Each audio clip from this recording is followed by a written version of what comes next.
ഇത് നെല്ലിക്കാക്കാലം. ഇല്ലാക്കാലത്തേക്ക് കുറച്ച് നെല്ലിക്ക ഉപ്പിലിട്ട് സൂക്ഷിക്കാം. നെല്ലിക്ക ഉപ്പിലിടാൻ ഉപ്പുവെള്ളം തയ്യാറാക്കണം. മൺകലത്തിലെ വെള്ളത്തിൽ കല്ലുപ്പിട്ട് തിളപ്പിച്ചു. ചൂട് കുറയാൻ മാറ്റിവെച്ചു.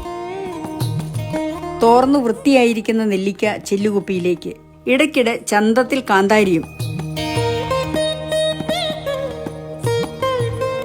അങ്ങനെ കുപ്പി നിറഞ്ഞു. നെല്ലിക്കയുടെ കയ്പ്, ചവർപ്പ്, പുളി, മധുരം എന്നീ രസങ്ങൾക്കൊപ്പം ഉപ്പും കാന്താരിയുടെ എരിവും കൂടി. ആഹാ! രുചിയും മണവും കൂട്ടാൻ ഇത്തിരി ഉലുവാപ്പൊടിയും തൂളി. ഉപ്പിട്ട് തിളപ്പിച്ച വെള്ളം പകുതി ചൂടിലൊഴിച്ചു. ഷഡ്രസങ്ങളും നിറഞ്ഞ നെല്ലിക്ക സഹപാഠികൾക്ക് സമ്മാനിച്ച് സായുജ്യമടഞ്ഞിരുന്ന ബാല്യ കൗമാരങ്ങളുടെ സ്മരണകൾ ഇരമ്പി ഉയർന്നു വന്ന് കുപ്പി നിറഞ്ഞു. ഇത് എത്ര നാൾ ഇരിക്കുമെന്നതിന് ഹിപ്പാച്ചി വരുന്നതിനനുസരിച്ച് എന്നാണ് ഉത്തരം. നല്ലപോലെ ആറി. അടച്ചു മുറുക്കി വെച്ചു.